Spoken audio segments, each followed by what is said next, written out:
echoed through the hallway. She stood frozen in the doorway of her guest bedroom, her mouth open but no sound coming out. The room that should have been empty was filled with someone else's life. A stranger's life. Makeup covered her grandmother's antique dresser, expensive brands she'd never bought, in shades she'd never wear. A lacy pink robe hung on the back of the door. Heels she didn't recognize sat neatly by the closet, at least 6 pairs. The bed was unmade, sheets tangled, and a sweet floral perfume hung in the air, nothing like the subtle vanilla scent Natasha wore. Her heart hammered against her ribs as she took a step into the room. This wasn't a guest. This was someone living here. Her hands trembled as she opened the closet door. Dresses hung there, pressed and organized. Work clothes. Casual clothes. Going out clothes. A whole wardrobe. In her house. In the home her grandmother had left her, the one she'd grown up visiting every summer, the one filled with memories of baking cookies and learning to garden and feeling safe. Natasha's phone buzzed in her pocket. A text from her assistant. Hope you enjoyed your trip. See you Monday. The business trip. She'd only been gone 5 days. 5 days to finalize a major contract in Atlanta. 5 days that apparently gave her husband enough time to move another woman into their home. She backed out of the room slowly, as if sudden movements might make this real. Her mind raced through possibilities, excuses, rational explanations. Maybe it was his sister. But Derek's sister lived across the country and wore a size larger. Maybe it was a friend in crisis. But what friend? Derek barely maintained friendships. He'd always said he didn't need anyone but her. The sound of laughter floated up from downstairs. Female laughter. Light and carefree, mixing with Derek's deeper chuckle. Natasha's stomach turned. She pressed her hand against the wall to steady herself. Part of her wanted to run downstairs and demand answers.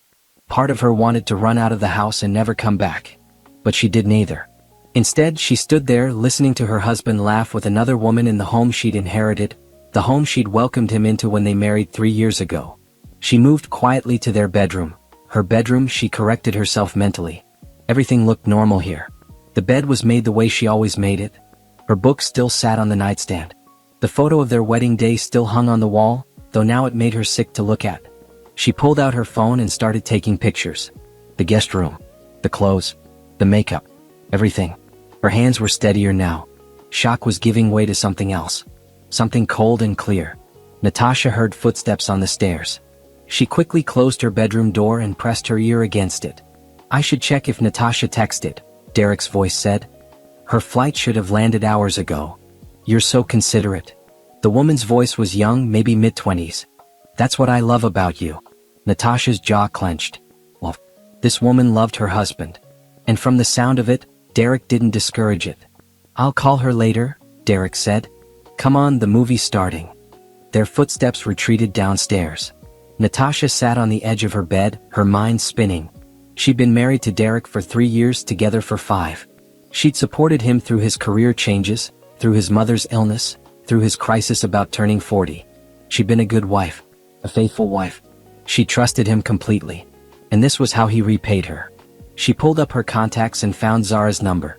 Her best friend since college, the one person she could count on. The phone rang twice before Zara answered. Hey girl, how was Atlanta? Zara. Natasha's voice came out as a whisper. I need you to come over. But don't ring the doorbell. Text me when you're outside. Natasha? What's wrong? Just come. Please. 20 minutes later, Natasha's phone buzzed. She grabbed the small bag she'd packed with important documents. Her passport, birth certificate, grandmother's will, bank statements, and crept downstairs.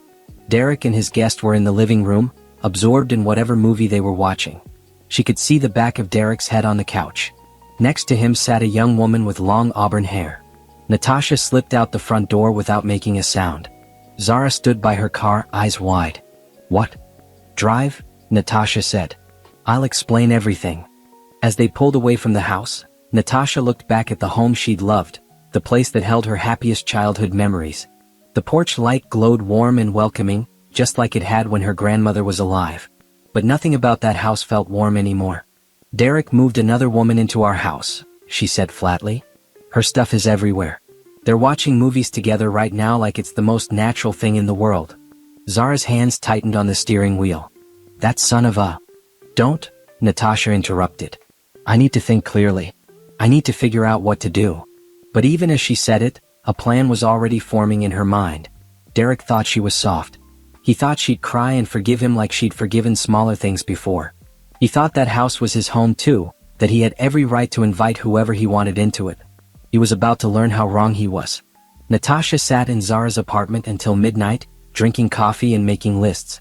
Lists of assets, lists of accounts, lists of everything she owned and everything Derek might try to claim.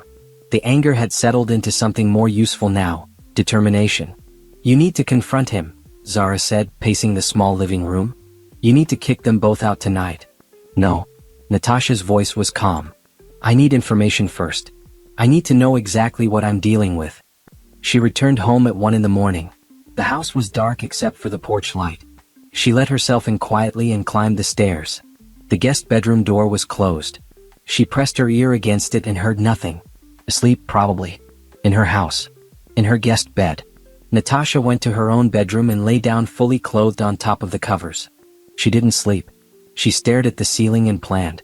When dawn broke, she heard Derek's alarm go off. She listened to him shuffle to the bathroom, heard the shower run. Normal morning routine. Like nothing was wrong. Like he hadn't betrayed everything they'd built together. She got up and went downstairs, putting coffee on. When Derek came down, he actually smiled at her. "Hey babe, when did you get in? I tried calling you last night." Natasha turned slowly to face him. "Did you?" Something in her tone made him pause. "Yeah, around 10. Your flight landed at 6, right?" "It did." "So where were you?" "Derek." She set her coffee mug down carefully. "Who's sleeping in our guest room?" His face went pale, then red. He opened his mouth, closed it, opened it again. "I can explain." "I'm listening." "It's Amber. From my office. She was having trouble with her roommate and needed a place to stay for a few days. I told her she could use the guest room until she figures things out." Natasha laughed. It was a harsh sound, foreign to her own ears. "You moved another woman into our home without asking me." "It's not like that." "What's it like, Derek? Explain it to me." He ran his hand through his hair, a gesture she'd once found endearing. Now it just looked pathetic.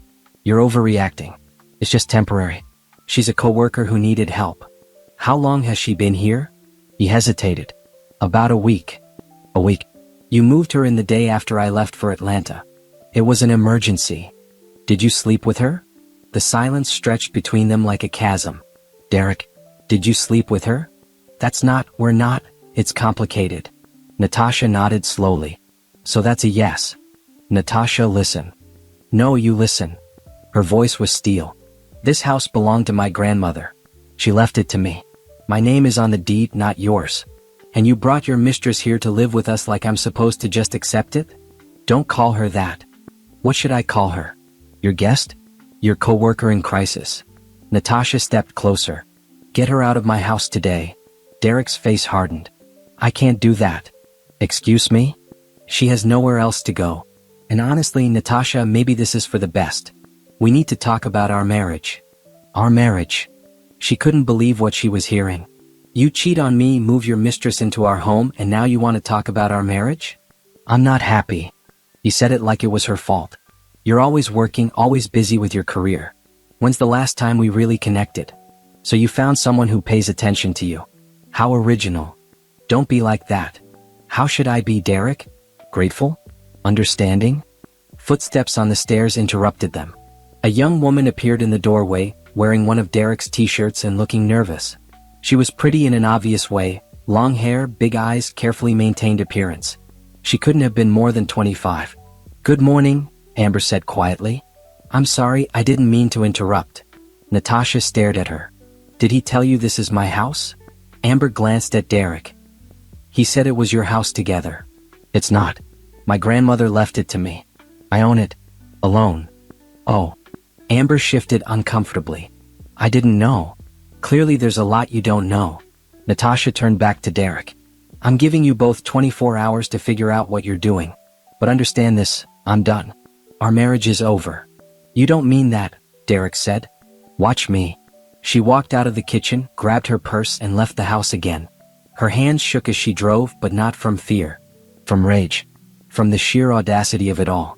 Derek actually thought he could move his mistress in and Natasha would just deal with it.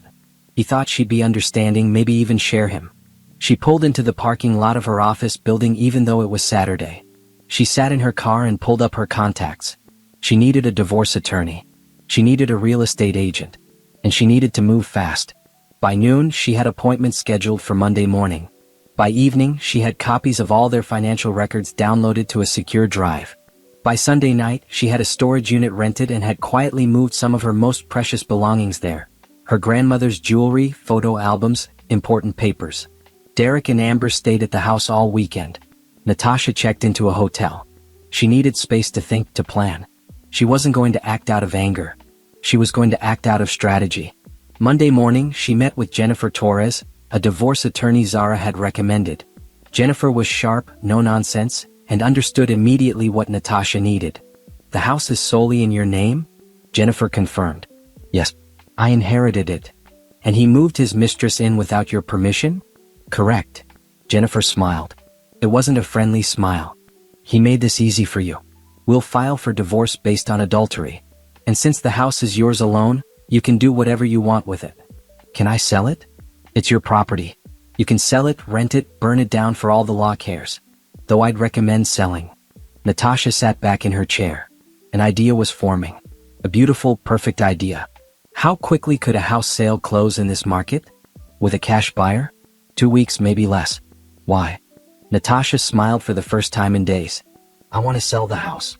Fast. While Derek's still living in it. Jennifer's eyes lit up. I love the way you think. Natasha returned to the house Monday evening after her meetings. Derek was in the living room, Amber beside him on the couch. They looked up when she walked in, and Natasha saw guilt flash across Derek's face before he masked it with defiance. We need to talk, he said. No, we don't. Natasha set her bag down. I've consulted with an attorney. You'll be receiving divorce papers soon. Amber's eyes widened. Derek stood up. Natasha, come on. Don't be hasty. Hasty? She almost laughed. You moved your mistress into my house. I think I'm being remarkably calm. If you'd just listen. I'm done listening, Derek. I've spent 3 years listening to you. Your problems, your needs, your feelings. Where did it get me? She walked upstairs before he could respond. In her bedroom, she locked the door and sat on her bed, pulling out her phone. She had 3 real estate agents to interview tomorrow. She'd already researched the property value. The house was worth significantly more than when her grandmother had left it to her. The neighborhood had developed, become trendy. She could sell it quickly if she priced it right. Over the next few days, Natasha maintained an eerie calm. She went to work, came home, avoided Derek and Amber as much as possible. When she had to see them, she was polite but distant. Derek seemed confused by her composure. He'd probably expected tears, arguments, drama. Instead, he got nothing. On Wednesday, she met with a real estate agent named Patricia Hughes. Patricia was experienced, professional, and understood Natasha's unique situation. You want to sell without the occupants knowing? Patricia clarified. My husband, soon-to-be ex-husband, doesn't own any part of this property. It's solely mine. I want to sell it quickly and quietly. Patricia nodded. I have a client who's been looking for a property exactly like this. A developer. He pays cash and can close in 2 weeks. But the price will be below market value. How much below? Patricia named a figure. It was less than Natasha could get if she waited and listed properly, but it was still a substantial amount. Enough to set her up beautifully in a new place with money left over. Do it, Natasha said. You're sure? Completely. That evening, she started apartment hunting. She found a beautiful 1-bedroom downtown, all windows and light with a view of the city. It was the opposite of her grandmother's house. Modern where that was traditional, minimalist where that was full of history. Perfect for a new start. She signed the lease on Friday. Derek noticed her good mood at dinner. She'd actually cooked, something she hadn't done since coming home from Atlanta. Amber helped set the table, playing house in Natasha's home. You seem better, Derek said carefully. I am better. Natasha smiled. I've been doing a lot of thinking. About us. About my future. Derek looked relieved. So you're open to working things out? Natasha almost felt sorry for him. Almost. I'm open to moving forward, yes. He interpreted that how he wanted to. She could see it in his face. He thought she was coming around, that she'd accept his affair, that maybe they could all figure out some arrangement. Men like Derek always thought women would accept less than they deserved. The closing was scheduled for the following Friday. Natasha had 2 weeks to prepare. She worked methodically like she was planning a business merger instead of dismantling her life. She opened a new bank account at a different bank. She transferred her portion of their joint savings, exactly half, so he couldn't accuse her of stealing. She changed her direct deposit at work. She set up mail forwarding to a P.O. box. Every day she moved small amounts of her belongings to the storage unit. Photos, books, her grandmother's china. Things Derek wouldn't notice missing. Zara helped, making trips during the day while Derek and Amber were at work. "I can't believe how calm you are," Zara said, loading boxes into her car. "I'm not calm. I'm focused." "Same thing with you." Natasha smiled. "Maybe." She kept a countdown in her phone. 12 days until closing. 10 days. 8 days. Each day that passed felt like a small victory. Derek remained oblivious, acting like everything was going back to normal. Amber became bolder, rearranging things in the kitchen, offering opinions on what they should have for dinner, acting like she belonged there. 1 week before closing, Natasha had her final meeting with Jennifer. "Everything's in order," Jennifer said. "The divorce papers will be served on Monday, after the house closes." Perfect timing. "Natasha, I have to ask, are you sure about this? Selling the house out from under him is legal, but it's going to cause a lot of chaos." "Good." Jennifer studied her. "He really hurt you. He betrayed me in the worst possible way. In my grandmother's house. The one place that was supposed to be safe and mine. Then he deserves what's coming." The weekend before closing, Natasha took Derek's car to be serviced as a nice gesture. While it was in the shop, she had his spare key made. She'd need it for later. She spent that Sunday at her new apartment, measuring for furniture, planning the layout. It felt good to imagine a space that was entirely hers, with no history of Derek in it. She bought new sheets, new towels, new everything. She wanted nothing from the old house except what belonged to her alone. Monday came. 4 more days. Tuesday. 3 days. Wednesday. 2 days. Thursday night, Natasha barely slept. Tomorrow everything would change. She'd already moved everything essential. All that remained was her clothes and a few items she'd pack in the morning. Derek and Amber went to bed around 11. Natasha waited until she heard them settle, then got up and did a final walkthrough of the house. Her grandmother's presence was everywhere. In the curved banister she'd slid down as a child, in the kitchen where they'd baked together, in the garden visible through the back windows. "I'm sorry, Grandma," she whispered, "but I can't stay here anymore. Not after what he did." She imagined her grandmother would understand. She'd been a strong woman, one who'd divorced Natasha's grandfather back in the 1970s when it was still scandalous. She'd always told Natasha to stand up for herself, to never let anyone diminish her worth. Well, Grandma, Natasha thought. Watch me stand up for myself now. She went back to her room and set her alarm for 5 a.m. In the morning the house would close. And Derek's world would fall apart. Natasha's alarm went off at 5 a.m. sharp. She silenced it immediately and lay still, listening. The house was quiet. Derek and Amber were still asleep down the hall. They'd moved into the guest room together days ago, not even trying to hide their relationship anymore. She got up silently and changed into jeans and a comfortable shirt. No need to dress up today. She had work to do. Her laptop sat on her desk, already logged into the closing platform. Everything was digital now, thank God. No need to meet in person, no need to explain to Derek where she was going or why. The title company had sent her all the documents days ago. She'd reviewed them 3 times with Jennifer, making sure everything was perfect. At exactly 6 a.m., she opened her laptop and began signing. Click initial, click sign, click confirm. It took 15 minutes to complete every form. When she signed the final page authorizing the transfer of funds and the deed, she felt a weight lift from her chest. The house was sold. She refreshed her bank account. The funds from the sale appeared, minus the agent's commission and closing costs. It was more money than she'd ever had at once. More importantly, it was hers. Derek had no claim to it, no right to it, no access to it. Natasha closed her laptop and looked around her bedroom. Time to finish packing. She'd already moved most of her important items, but she still had clothes, shoes, her laptop, and a few personal items. She worked quickly, stuffing everything into suitcases and bags. She didn't bother being neat. She just needed to get everything out. By 7 a.m. she was done. 6 bags and suitcases sat by her bedroom door. She made one final sweep of the room, checking drawers and the closet. Nothing left that mattered. She could buy new things. She couldn't buy back her dignity if she stayed. She heard movement down the hall. Derek's alarm. He'd be up soon, stumbling to the shower, starting his day like nothing was wrong. Like he hadn't destroyed their marriage and disrespected her home. Natasha pulled out the envelope she'd prepared. Inside were the divorce papers Jennifer had drawn up, along with a letter she'd written last night. She read it one more time. Derek, this house has been sold. The new owners take possession at noon today. You have until then to remove yourself and your belongings.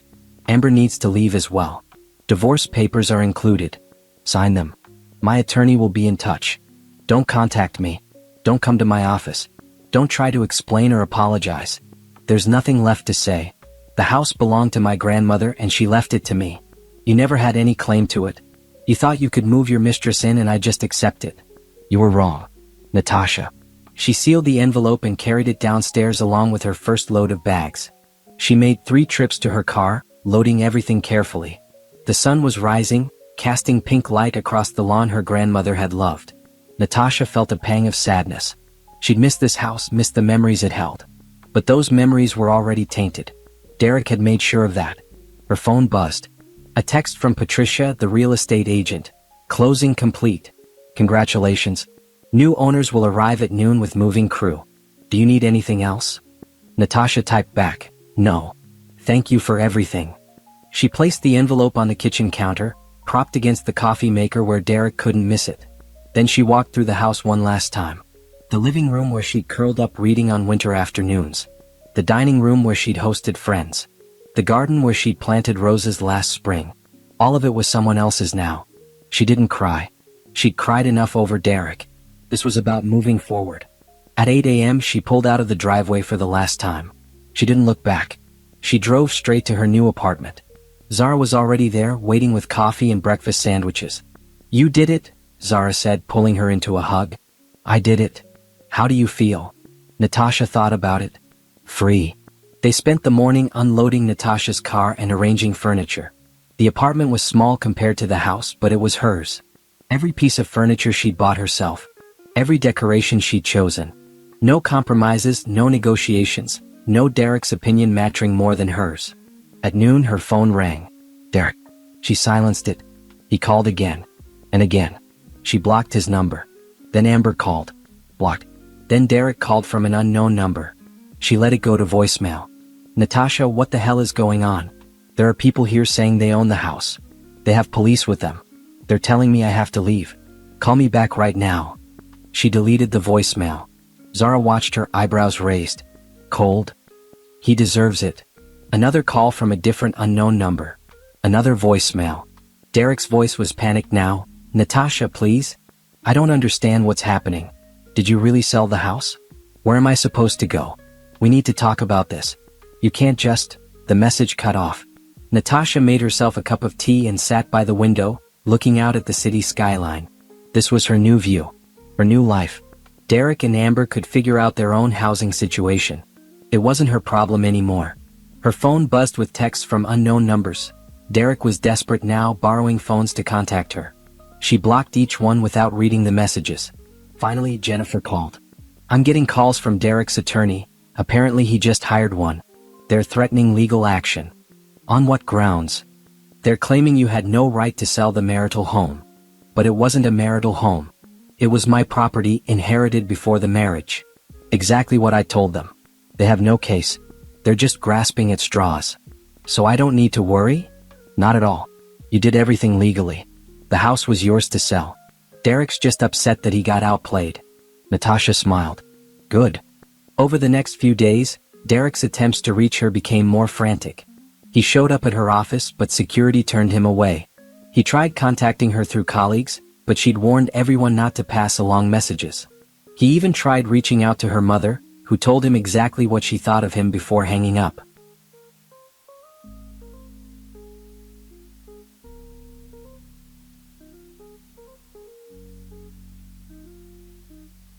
Natasha didn't engage.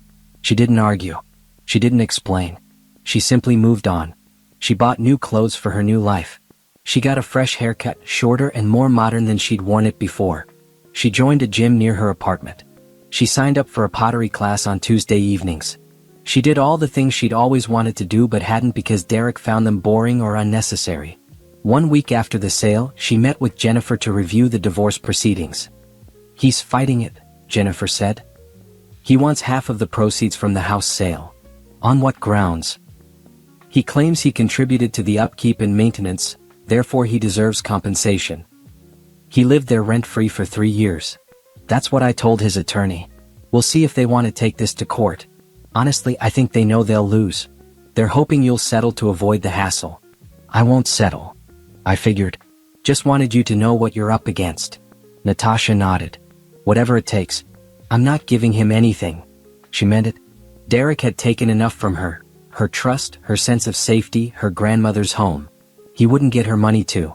That evening, she sat in her apartment with a glass of wine and looked at her calendar.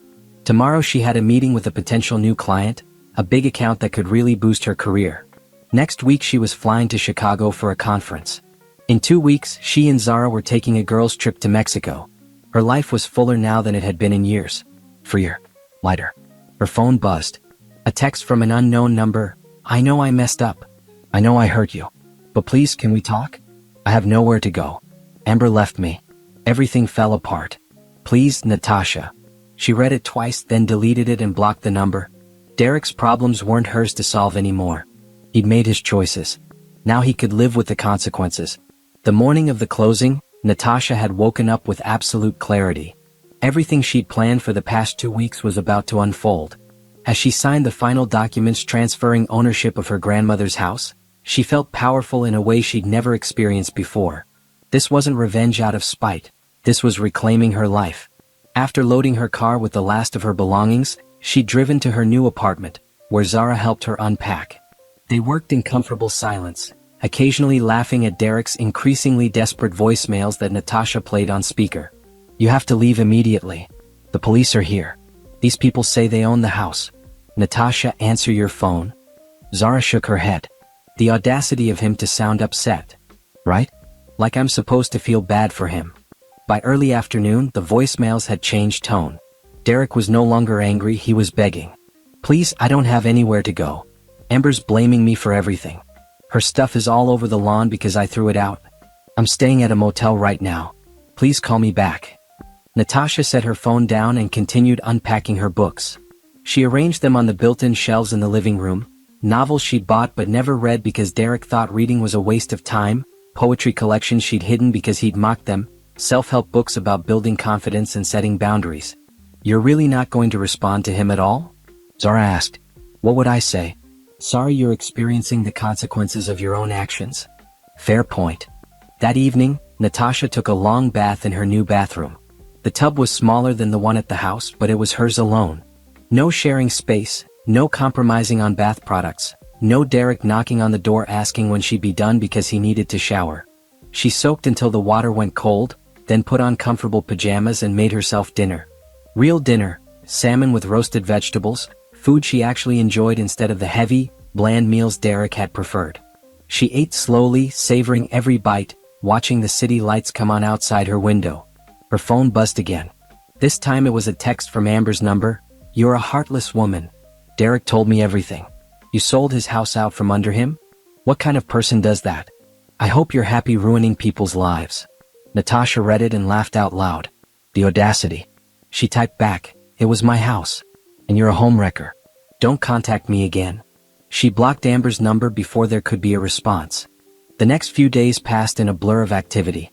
Natasha threw herself into work, determined to prove that Derek's betrayal hadn't broken her. If anything, it had freed her to focus on her career without guilt about not spending enough time at home. She landed the new client she'd been pursuing, a major account that would significantly boost her commission. Her boss pulled her aside to congratulate her and hint at a possible promotion. "You've been on fire lately," he said. "Whatever you're doing, keep it up." If he only knew that what she was doing was divorcing a cheating husband and starting over from scratch. But Natasha just smiled and thanked him. A week after the closing, she got a call from an unknown number. Against her better judgment, she answered. "Natasha, it's me." Derek's voice was hoarse. "Please don't hang up." She should have. But curiosity kept her on the line. "What do you want?" I need to understand. How could you do this to me? How could I do this to you?" Her voice was cold. "Derek, you moved your mistress into my house. You betrayed our marriage. You acted like I should just accept it. I made a mistake. You made a choice. Multiple choices. Now you're dealing with the consequences. But selling the house. That's my home too. No, it wasn't. It was never your home. It was my grandmother's house that she left to me. You were a guest there. And you disrespected it. I have nowhere to go. I'm staying in a motel. I can barely afford it. That's not my problem. Natasha, please? She hung up. Her hands were shaking, but not from fear or doubt. From anger that he still didn't get it. He still thought she was the one being unreasonable. That night, she couldn't sleep. She kept replaying the phone call, getting angrier each time. At 2 a.m., she got up and wrote in her journal, something her therapist had suggested. She filled pages with her feelings, her anger, her hurt, her relief. By the time she finished, the sun was rising and she felt calmer. Jennifer called that afternoon with an update. Derek's attorney is pushing hard for a settlement. They want 40% of the house sale proceeds. 40%? That's insane. I agree. I told them 15% at most, and that's being generous. Really, he's entitled to nothing. So what happens now? We wait for their response. If they push back, we go to court. But I don't think they want that. Your case is ironclad. How long will this take? The divorce? With contested finances could be 6 months. But I'll push to expedite it. 6 months. Half a year of being legally tied to Derek. It felt like forever, but Natasha knew she could handle it. She'd handled everything else. 2 weeks after the closing, Natasha had her first real moment of doubt. She was walking downtown when she saw Derek. He was coming out of a budget store, carrying bags that looked like they contained cheap clothes and household items. He looked terrible, unshaven, rumpled, defeated. He saw her at the same moment. For a second, they just stared at each other across the busy sidewalk. Then Derek crossed the street toward her. Natasha stood her ground, refusing to retreat. You look good, he said when he reached her. New haircut. Derek. I'm staying with a friend right now. His couch. It's not great, but it's better than the motel. I didn't ask. Right. Of course. He shifted his bags. I just wanted to say, I get it now. What I did to you. Moving Amber, and that was wrong. I was selfish. I wasn't thinking about your feelings. No, you weren't. Is there any chance, any at all, that we could talk? Really talk? Maybe over coffee? Natasha looked at him. This man she'd loved, this man she'd built a life with, this man who'd thrown it all away. And she felt nothing. No love, no hate, no anger. Just emptiness where he used to be. No, Derek. There's nothing to talk about. Sign the divorce papers. Move on with your life. That's all I want from you. Natasha. Goodbye, Derek. She walked away without looking back. Her heart was pounding, but she felt strong. She'd faced him and hadn't wavered. That evening she called Zara. I saw Derek today. Oh no. Are you okay? Actually, I am. I realized something. I don't hate him anymore. I don't feel anything for him. He's just someone I used to know. That's huge. I know. It feels like I'm really moving on, not just pretending to. You're moving on. Look at everything you've accomplished in just a few weeks. Natasha smiled. Zara was right. She had a new home, a thriving career, friends she was reconnecting with, hobbies she was exploring. Derek was becoming smaller in her rearview mirror, less significant with each passing day. 3 weeks after selling the house, Natasha received an email from Patricia, the real estate agent. The subject line read, "Thought you'd want to see this." She opened it to find photos of her grandmother's house completely renovated. The new owners had modernized it while keeping its charm. Updated kitchen, refinished floors, fresh paint. It looked beautiful, like it had been given new life. Natasha stared at the photos for a long time. She felt a pang of something, not quite regret but nostalgia maybe. That house held so many good memories. But Derek had tainted them, and now those memories belonged to her past, not her future. She replied to Patricia, "It looks wonderful. I'm glad it went to people who appreciate it." That same week, Jennifer called with news. Derek's caving.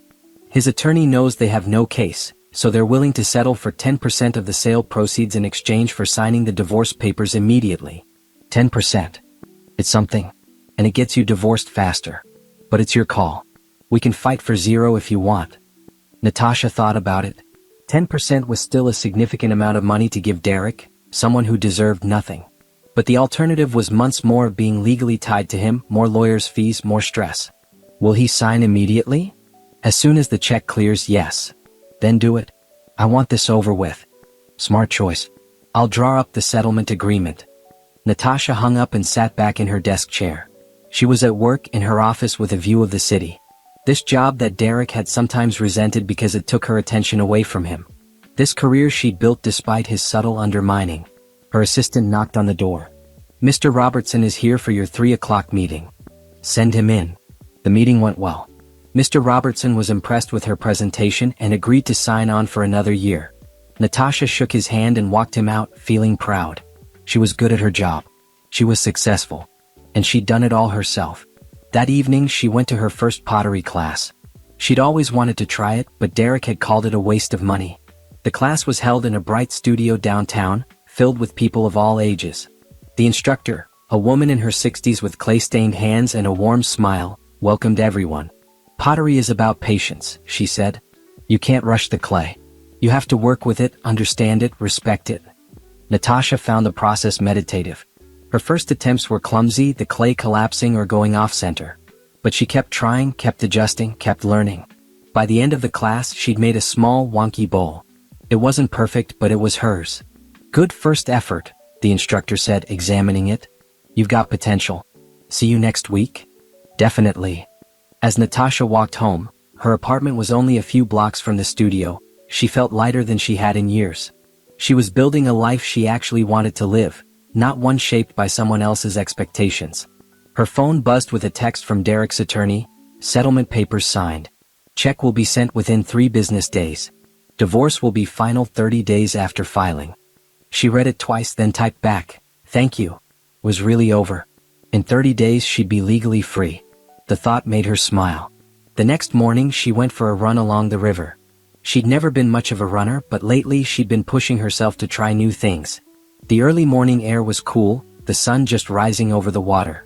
Other runners passed her, some offering friendly nods. At the halfway point, she stopped to catch her breath and looked out at the water. The city was waking up. Boats starting their engines, birds calling, traffic building on the nearby bridge. Everything was moving forward, including her. When she got back to her apartment, sweaty and energized, she found an envelope slipped under her door. Her heartbeat quickened. Had Derek found her address? But when she opened it, she found an invitation from her neighbor across the hall. Building potluck this Saturday at 6 p.m. Please join us. Apartment 5C. Natasha smiled.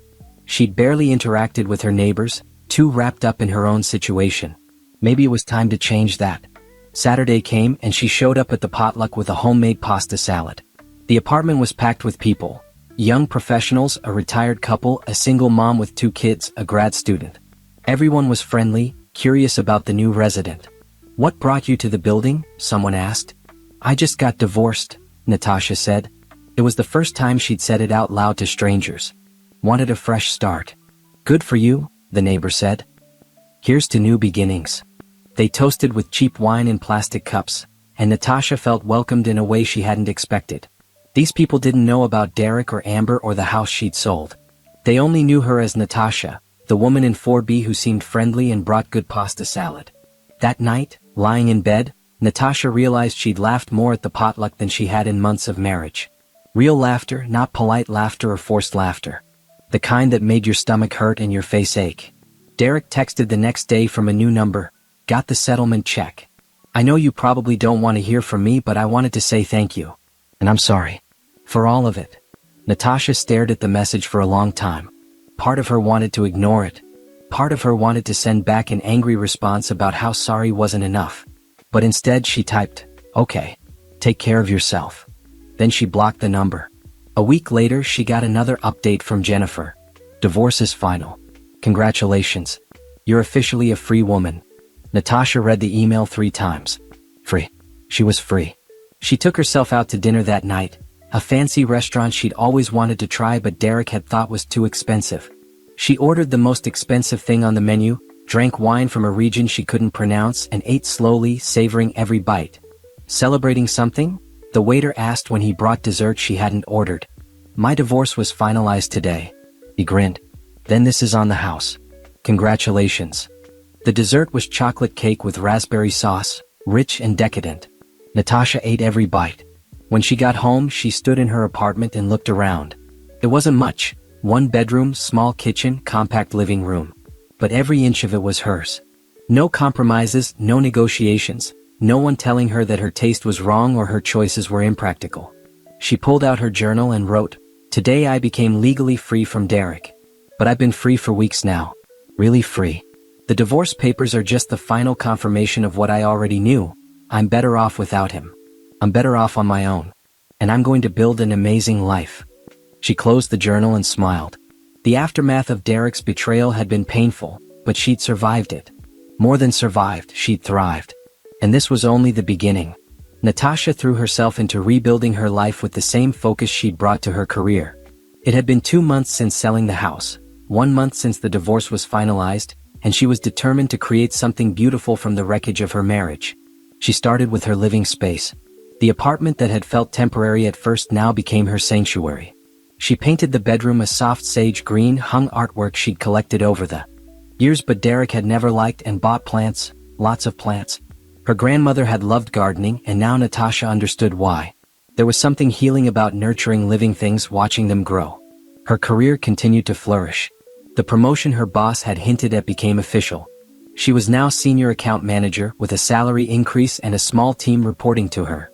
The extra money meant she could save more aggressively, invest, plan for a future that was entirely her own design. "You're absolutely glowing," her colleague Monica said one day at lunch. "I don't know what you're doing, but keep it up." "I left my husband," Natasha said simply. "Turns out that was the self-care I needed." Monica laughed, but her eyes were sympathetic. "I heard rumors about him and someone from his office. He moved her into our house while I was on a business trip." "Jesus. I'm sorry." "Don't be." "I'm not." And it was true. Natasha had moved beyond the pain into something stronger.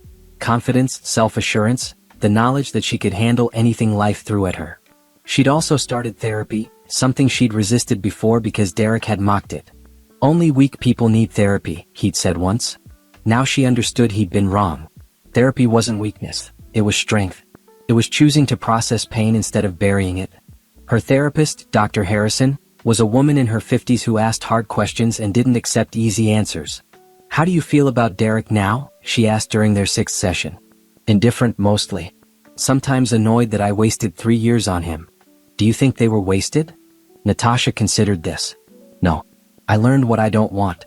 What I won't accept. That's valuable." "What won't you accept?" "Disrespect. Betrayal. Someone who makes me smaller to make themselves feel bigger." She paused. Derek always needed to be the center of attention.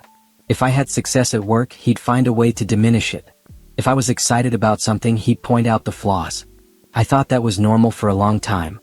And now I know I deserve better. Even if that means being alone. "Are you happy alone?" Natasha thought about her life. Her apartment, her job, her pottery class, the book club she joined, the morning runs that had become a habit. "Yes, I really am." That weekend, she went on a trip with Zara to Mexico. They stayed in a beachfront hotel, spent their days reading by the pool, and their nights exploring local restaurants. It was exactly what Natasha needed: sun, relaxation, and her best friend's company. "Have you thought about dating again?" Zara asked one evening over margaritas. "Not really. I'm enjoying being on my own." "That's healthy. But eventually, maybe. But not yet. I need to remember who I am without a man defining me." "That's very evolved of you." Natasha laughed. "I'm trying." On their last night in Mexico, they went dancing at a club near the beach. Natasha hadn't danced in years. Derek had always refused, saying he looked stupid, and she'd forgotten how much she loved it. The music was loud, the crowd was energetic, and for a few hours she lost herself in the rhythm and the movement. A man approached her, handsome and confident. "Can I buy you a drink?" She smiled politely. "Thank you, but I'm good." "Dance with me then?" "I'm dancing with my friend." "But have a great night." He accepted the rejection gracefully and moved on. Zara raised her eyebrows. "He was cute." "He was. But I'm not interested." "Fair enough." When they flew home, Natasha felt refreshed in a way she hadn't in years. The trip had reminded her that the world was bigger than her problems, that there were adventures waiting if she was brave enough to take them. Back home, she dove into a new project at work, launching a marketing campaign for a major client. The project was challenging, requiring long hours and creative thinking. But Natasha thrived under pressure. She built a presentation that wowed the client, collaborated with her team effectively, and delivered results ahead of schedule.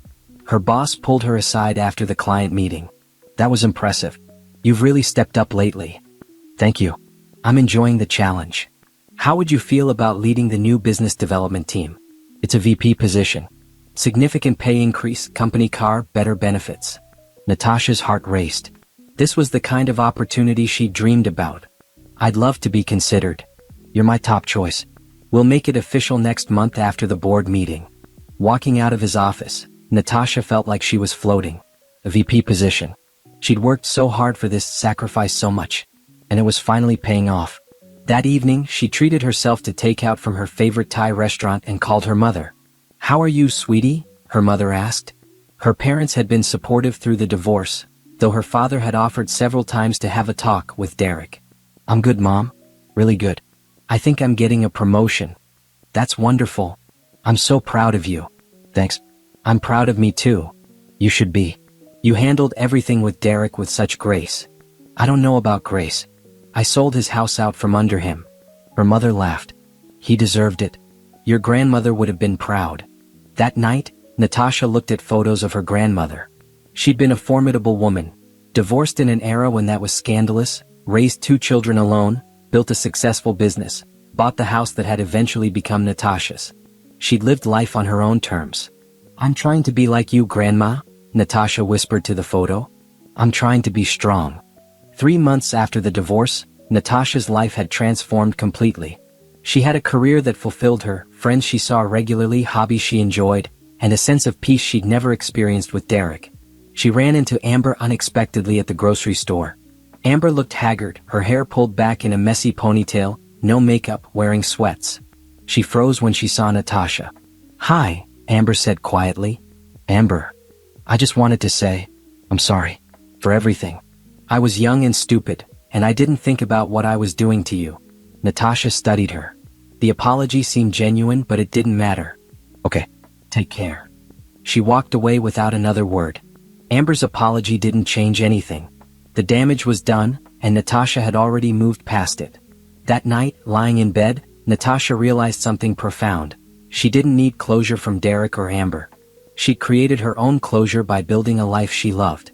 That was more powerful than any apology they could offer. 4 months post-divorce, Natasha attended a networking event for her industry. She almost didn't go. She was tired after a long week, and networking events could be exhausting. But something made her change into a professional dress and head to the downtown hotel where it was being held. The ballroom was packed with people holding drinks and making small talk. Natasha grabbed a glass of wine and started circulating, exchanging business cards and making polite conversation about market trends and client challenges. She was about to leave when someone tapped her shoulder. "Excuse me, but aren't you Natasha, right?"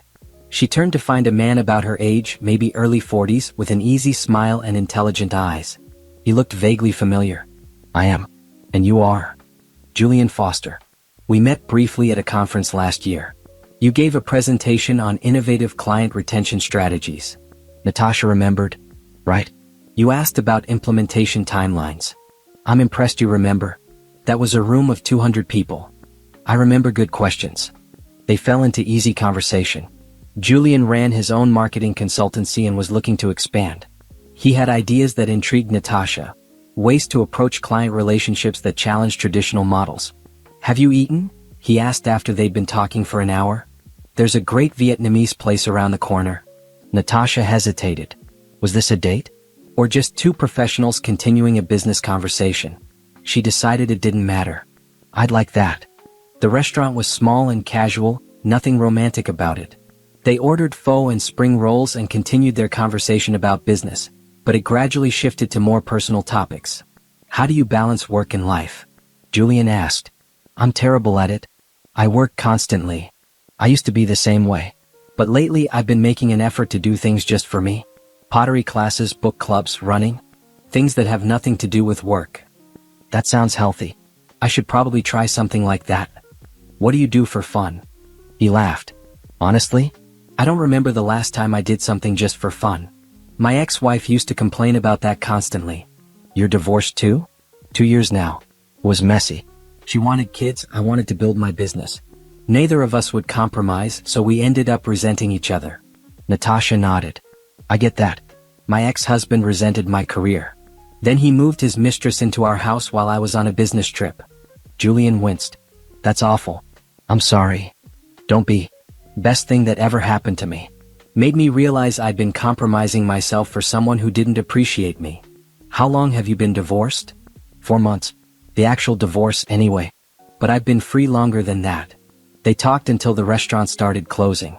Julian walked her to her car, hands in his pockets, maintaining a respectful distance. I enjoyed this, he said. Would you want to meet again? I have an idea for a business venture, and I think you'd be perfect to collaborate with. What kind of venture? Let me put together a proper presentation. How about coffee next week? Natasha considered it. Julian seemed genuine, professional, and interesting. And this was purely business. Sure. Email me some times that work for you. They exchanged information, and Natasha drove home thinking about the evening. It had been nice to have an intellectual conversation with someone who respected her opinions. Nothing romantic, she wasn't ready for that, but a potential professional connection that could lead to interesting opportunities. The following week, they met at a coffee shop near Natasha's office. Julian brought a tablet with a detailed presentation. His idea was to create a consultancy that specialized in helping mid-sized companies develop and execute growth strategies. He had the operational expertise. Natasha had the client relationship skills and industry connections. We'd be equal partners, he explained. 50-50 split on everything. I'm not looking for someone to work for me. I want a partner who challenges me and brings different strengths to the table. This would be a significant time commitment on top of my current job. It would, at least initially. But if it takes off the way I think it could, we'd both be able to go full-time within a year. Natasha looked at the projections he'd prepared. They were ambitious but not unrealistic. She asked hard questions about market positioning, competitive advantage, and client acquisition strategies. Julian had thought through everything. Can I think about it? She asked. Of course. Take your time. This is a big decision. Over the next week, Natasha ran the idea by trusted colleagues, her therapist, and Zara. Everyone had the same reaction. It was risky but potentially rewarding. The question is, Dr. Harrison said in their session, are you ready to take risks again? After what happened with Derek, would you say you're risk-averse now? I sold my house out from under my cheating husband. I'm not risk-averse. Dr. Harrison smiled. Good point. So what's holding you back? I guess, trusting someone else. What if Julian turns out to be unreliable? What if I invest time and energy and it falls apart? Those are valid concerns. But you can't live your whole life avoiding partnerships because Derek betrayed you. That gives him too much power over your future. She was right. Natasha knew she was right. She met Julian again and agreed to the partnership. They spent the next 2 months developing their business plan, filing paperwork, and making initial client contacts. They worked well together. Julian was detail-oriented and strategic, while Natasha was creative and people-focused. They challenged each other's ideas without ego, compromised when needed, and celebrated small wins together. It wasn't romantic. Natasha made that clear from the start and Julian respected it. But it was a partnership based on mutual respect and shared vision, which felt revolutionary after years with Derek. Their consultancy landed its first client, a manufacturing company looking to expand into new markets. The project was challenging, requiring research, strategy development, and implementation support. Natasha and Julian worked long hours, often meeting at coffee shops on weekends to strategize. You're really good at this, Julian said one Saturday after a particularly productive session. Reading people, understanding what they need even when they can't articulate it. Thanks. I've had a lot of practice managing difficult personalities. Your ex-husband? Among others. He studied her for a moment. Can I ask you something personal? Depends what it is. Why aren't you dating? You're smart, successful, attractive. I'm surprised you're not fighting off interested parties. Natasha smiled. Who says I'm not? I'm just not interested in dating right now. I'm enjoying my own company. Fair enough. For what it's worth, whoever you do eventually choose will be lucky to have you. It was a sweet comment, not creepy or presumptuous. Just genuine. Natasha appreciated that about Julian. He said what he meant without games or hidden agendas. 5 months after the divorce, Natasha's life had dimensions she'd never imagined. She had her day job, her consultancy with Julian, her pottery class, where she'd finally made a bowl that didn't wobble, her book club and her running routine. She had friends, hobbies, and goals. She had a life that was full and rich and entirely her own. And for the first time since finding Amber's clothes in her guest room, Natasha felt truly happy. 6 months after selling the house, Natasha barely recognized her own life. She woke up each morning in her apartment with sunlight streaming through windows that overlooked the city, and she felt grateful. Grateful for her freedom, grateful for her strength, grateful for the second chance she'd given herself. The consultancy with Julian was thriving. They'd landed 3 major clients and were in talks with 2 more. The work was demanding but fulfilling in a way her corporate job never had been. They were building something together, creating value, helping companies grow. It felt meaningful. "We should celebrate," Julian said after closing their biggest client yet. "Dinner? Drinks? Your choice. Let's do dinner. Somewhere nice." They went to an upscale restaurant downtown, the kind of place Derek would have complained was too expensive or too fancy. Julian insisted on paying since the client was his connection, and Natasha didn't fight him on it. Over wine and excellent food, they talked about their plans for the consultancy. They'd need to hire an assistant soon. Maybe start looking at office space instead of meeting in coffee shops. They were approaching the point where this could become their full-time careers. "I'm thinking of giving notice at my company," Natasha said. "I got the VP position, but honestly, my heart isn't in it anymore. I'm excited about what we're building." "Are you sure? That's a big step." "I'm sure. What about you?" "I've been running my consultancy for years. This is just an expansion for me. But for you it's a leap." "I'm ready for the leap." Julian raised his glass. "To leaps of faith. To new beginnings." They clinked glasses and Natasha felt a flutter of excitement. This was scary but exhilarating. She was choosing herself, her dreams, her future. No one was holding her back. The next week she gave her notice. Her boss tried to convince her to stay, offering more money and more flexibility, but Natasha's mind was made up. She'd been at the company for 8 years. It was time for something new. Her last day was bittersweet. Her colleagues threw her a small party, and several people told her they admired her courage. "I wish I could take a risk like that," Monica said. "You're inspiring." Natasha hadn't thought of herself as inspiring, but maybe she was. Maybe walking away from security to build something new was the kind of thing that inspired others to examine their own lives. She and Julian rented a small office space in a renovated building downtown. It was just 2 rooms and a tiny kitchen, but it was theirs. They spent a weekend setting it up. Desks, chairs, whiteboards, a coffee maker that Julian insisted was essential. "This is real now," Natasha said, looking around their new space. "We're really doing this." Having second thoughts? Not even a little. Their business grew steadily. Word of mouth brought them new clients. Natasha's network from her corporate days proved invaluable. Within 3 months of going full-time, they were profitable. Within 6 months, they were hiring their first employee, a young woman named Brianna who was smart, hungry, and reminded Natasha of herself at that age. "Did you ever imagine your life would look like this?" Julian asked one day as they reviewed quarterly projections. "Never. A year ago, I was married, living in my grandmother's house, and thinking that was my forever. Now I'm divorced, running my own business, and actually happy." "You weren't happy before?" "I thought I was. But I was performing happiness for Derek. Being who he wanted me to be. I didn't even realize I was doing it until I stopped." "Well, I'm glad you did. I couldn't do this without you." It was true. They made a good team. Julian handled operations and strategy while Natasha managed client relationships and business development. They complemented each other's strengths and covered each other's weaknesses. 7 months after the divorce, Natasha ran into Derek again. This time it was at a professional conference. Apparently, his company was exhibiting there. He looked better than he had the last time she'd seen him. Clean-shaven, well-dressed, more put together. "Natasha," he said, approaching her during a break between sessions. "Can we talk?" "About what?" "About us. About everything. I've been in therapy working on myself. I realize now how badly I screwed up." "Good for you.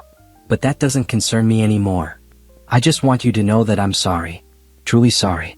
What I did was unforgivable." "You're right. It was. Is there any chance, any at all, that we could try again? Start over?" Natasha looked at him with something like pity. "No, Derek. There's no chance. I've moved on. I have a whole new life. And honestly, you're not part of it. But we had something special. We had something unhealthy. I just didn't see it at the time. But I see it now, and I'm never going back to that. So that's it?" All those years together mean nothing? They mean I learned what I don't want. Thank you for that lesson. She walked away, and this time she felt nothing. No anger, no sadness, no lingering attachment. Derek was truly in her past. That evening, she met Zara for dinner and told her about the encounter. How did you feel? Zara asked. Nothing. Like I was talking to a stranger. That's huge. You're really over him. I am. Completely. 8 months post-divorce, Natasha's transformation was complete. She'd gone from a woman who'd lost everything to a woman who'd built everything. She had a successful business, financial security, a support network of friends, and most importantly, she had herself back. Her pottery instructor commented on her progress. You've really grown as an artist. Your work has become more confident. I've become more confident, Natasha replied. She'd also started running half marathons. The girl who'd never been athletic was now training for a full marathon. She joined a running club and made new friends who knew nothing about Derek or the divorce. They just knew her as Natasha, the woman who showed up every Saturday morning ready to push herself. One Saturday after a long run, Julian texted her, "Free for lunch? Want to discuss expansion plans." They met at a casual cafe near her apartment. Julian had ideas about opening a second office, maybe in another city. They could handle it remotely, but it would require travel and additional staff. What do you think? He asked. I think we should do it. We've proven the model works. Why not scale? I was hoping you'd say that. As they discussed logistics and timelines, Natasha realized something. She trusted Julian. Completely. They'd been working together for 8 months and he'd never let her down. He was reliable, honest, and respectful. He kept his word and valued her input. This was what a real partnership looked like. Equal, respectful, collaborative. Julian, she said suddenly. Thank you. For what? For being a good partner. For showing me what healthy collaboration looks like. He smiled. Right back at you. That night, Natasha stood on her balcony looking out at the city lights. Her grandmother's house was somewhere out there, being lived in by people who appreciated it. Derek was out there somewhere too, hopefully learning and growing and becoming a better person. But none of that mattered to her anymore. She'd created a life she loved, surrounded herself with people who valued her, and built a future on her own terms. The transformation was complete. She wasn't the woman Derek had betrayed. She was someone stronger, wiser, and infinitely happier. 1 year after selling her grandmother's house, Natasha stood in her office overlooking the city and reflected on how far she'd come. The consultancy had expanded to 2 cities, they'd hired 5 employees, and revenue had exceeded even their most optimistic projections. She'd run her first full marathon. She'd exhibited her pottery in a local art show. She'd traveled to 3 countries. She'd built a life so rich and full that sometimes she had to stop and marvel at it. Her phone buzzed with a text from Julian. Dinner tonight to celebrate our 1-year anniversary as partners? She smiled and texted back, sounds perfect. They met at the same upscale restaurant where they'd celebrated their first big client. It had become their tradition. Whenever something significant happened, they returned to that restaurant. To an incredible year, Julian said, raising his glass. To partnership. They toasted and ordered their favorite dishes. Over dinner, they reviewed the year's accomplishments and discussed plans for the future. They wanted to expand to a 3rd city. Maybe start offering workshops and training programs. The possibilities felt endless. Can I ask you something? Julian said as they finished their meal. Of course. How do you feel about the past year? Not just business-wise but personally? Natasha considered the question. I feel free. Powerful. Like I'm finally living my actual life instead of some version of it designed to please someone else. That's beautiful. What about you? Any regrets about partnering with a recently divorced woman who was probably a mess when we met? You weren't a mess. You were someone rebuilding herself. And no, not a single regret. You've made me a better business person and a better person in general. How so? You taught me that it's possible to work hard and still have a life. That success doesn't require sacrificing everything else. You have hobbies, friends, interests outside of work. I've started trying to do the same. And? I joined a cycling club. I'm reading fiction again for the first time in years. I even went on a date. Natasha's eyebrows rose. You didn't tell me that. It just happened. A woman I met at the cycling club. We've gone out twice. And I like her. It's early but there's potential. I'm happy for you. What about you? Any interest in dating? Natasha thought about it. Over the past year she'd had several opportunities. Men had asked her out. She'd been set up on blind dates by well-meaning friends. But she'd declined them all. Not because she was afraid or still hurt, but because she genuinely enjoyed her own company. Maybe eventually, she said. But I'm not actively looking. I'm happy as I am.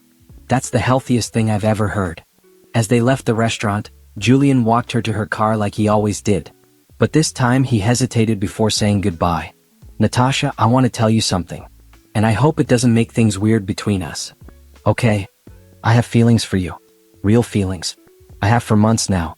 But I haven't said anything because I know you weren't ready and because I didn't want to mess up our partnership. Natasha's heart skipped. She hadn't expected this. Julian. Wait, let me finish. I'm not asking for anything. I'm not pressuring you. I just wanted you to know. And if you don't feel the same way, we'll never mention it again and everything stays exactly as it is. She looked at him, really looked at him. Julian was kind, intelligent, respectful. He'd been a rock over the past year, a true partner in every sense. She cared about him deeply. But was she ready for more than friendship? I don't know what I feel, she said honestly. I care about you. A lot. But I don't know if I'm ready for a relationship. That's okay. Take your time. Figure it out. I'm not going anywhere. And if I decide I just want to be business partners and friends? Then that's what we'll be. I'd rather have you in my life as a friend than not at all. Natasha drove home thinking about Julian's confession. It had surprised her, but it hadn't upset her. If anything, she felt flattered and touched. He'd been brave enough to be honest without being pushy. Over the next few weeks, she paid more attention to her feelings around Julian. Did her heart race when she saw him? Did she think about him when he wasn't around? Did she want more than what they had? The answer, she realized, was complicated. She did have feelings for him. But she also valued what they'd built, the partnership, the friendship, the trust. Was it worth risking that for romance? She talked to Dr. Harrison about it. What are you afraid of? Her therapist asked. Getting hurt again. Losing what we have. Making the wrong choice. Those are all valid fears. But here's a question. What if Julian is the right choice? How can I know? You can't. That's the nature of relationships. They're a leap of faith. But consider this. You and Julian have already built a successful partnership based on trust and mutual respect. That's a better foundation than most romantic relationships start with. She was right. Natasha and Julian had proven they could work through challenges, communicate effectively, and respect each other's boundaries. They'd built something real. 1 month after Julian's confession, Natasha invited him to dinner at her apartment. She cooked, something simple but good, and they ate on her balcony as the sun set over the city. So, Julian said, "You've been thinking." "I have. And I think I'd like to try dating. See where it goes." His face lit up. "Really? Really? But slowly. I'm not ready to rush into anything. Slow is good. I can do slow." They started dating, though it barely looked different from their friendship at first. They still met for coffee to discuss business. They still worked together every day. But now occasionally they held hands. Or kissed goodbye. Small gestures that felt monumental to Natasha. Julian was patient with her, never pushing for more than she was ready to give. She needed space, he gave it. She wanted to talk, he listened. He was everything Derek hadn't been, considerate, respectful, secure in himself. "I'm scared," she admitted one night as they walked along the river. "What if this doesn't work? What if we ruin our partnership? Then we'll handle it like adults. The same way we handle everything else. With communication and respect." You make it sound simple. It is simple. It's not easy, but it's simple. We care about each other. We treat each other well. We communicate. That's the foundation. 2 months into dating, Natasha realized something profound. She was falling in love. Real love, not the performance she'd had with Derek. This was quieter, deeper, more secure. Julian didn't complete her. She was already complete on her own. But he enhanced her life, added to it, made it richer. One evening, they were working late at the office when Julian turned to her suddenly. "Move in with me." Natasha's eyes widened. "What?" "I know it's fast, but we practically live together anyway. You're at my place or I'm at yours most nights. And I love waking up next to you. So move in with me. Or I'll move in with you. Or we can find a new place together. I don't care which, as long as we're together." Natasha's first instinct was to say no. It was too fast. She'd only been divorced for a year and a half. She needed her own space. But then she thought about Julian's place, how comfortable she felt there, how it had started to feel like home. And she thought about Derek, how she'd let his betrayal make her afraid of taking chances. "Yes," she said. "Let's find a new place together." They found an apartment with space for both of them. His cycling gear, her pottery supplies, a home office they could share. Moving in together felt different than it had with Derek. This time, Natasha didn't feel like she was compromising herself. She was choosing to share her life with someone who valued her. On moving day, Zara helped them unpack. "I can't believe how much your life has changed," she said. "A year and a half ago you were selling your house out from under Derek. Now you're moving in with Julian." "I know. It feels surreal." "Are you happy?" Natasha looked around the apartment. Boxes everywhere, furniture in wrong places, chaos and possibility. "I really am." That evening, after Zara left and most of the boxes were unpacked, Natasha and Julian sat on their new couch and looked out at the city. "Thank you," Julian said. "For what?" "For taking a chance on me. On us. I know it wasn't easy for you. You made it easy. You were patient and kind and never pressured me. That's what you deserve. Always." Natasha leaned against him, feeling content in a way she'd never experienced before. This was her life now. A successful business she co-owned, a relationship built on respect and trust, friends who supported her, hobbies that fulfilled her, and most importantly, a sense of self that no one could take away. She thought about the woman she'd been a year and a half ago, standing in that guest bedroom and discovering her husband's betrayal. That woman had been devastated. But that woman had also been strong enough to walk away, smart enough to protect herself, and brave enough to rebuild. "What are you thinking about?" Julian asked. "How far I've come. How selling that house was the best decision I ever made. It wasn't just about the house. It was about refusing to accept disrespect. About valuing myself enough to walk away. You're remarkable, you know that? I'm just someone who learned to stand up for herself. That's what makes you remarkable." Natasha smiled. She didn't need Julian's validation. She'd learned to validate herself. But it was nice to be seen and appreciated by someone who truly understood her worth. Her phone buzzed with a text from an unknown number. She almost didn't look, but curiosity won. It was Derek. "I heard you started a business. Congratulations. I also heard you're with someone new. I hope he treats you better than I did. You deserve happiness." Natasha read it twice, then showed it to Julian. "How do you feel?" he asked. "Nothing. He's part of my past. A chapter that's closed." "Are you going to respond?" "No. There's nothing to say." She blocked the number and set her phone down. Derek didn't get to be part of her new beginning. He'd had his chance and he'd blown it. Now she was building something beautiful with someone who valued her. That night, lying in bed in their new apartment, Natasha felt profoundly grateful. Grateful for the pain that had taught her strength. Grateful for the loss that had led to growth. Grateful for the courage to start over. Her journey from betrayal to freedom had been difficult, but it had also been transformative. She wasn't the same woman who discovered her husband's mistress living in her home. She was stronger, wiser, more confident. She'd learned to value herself, to set boundaries, to refuse anything less than what she deserved. And as she drifted off to sleep next to Julian, she knew with absolute certainty, she'd made the right choice. All of them. Selling the house. Leaving Derek. Starting the business. Taking a chance on love again. This was her happy ending, not because of a man but because of herself. Because she'd refused to stay in a situation that diminished her. Because she'd built a life she loved, one choice at a time.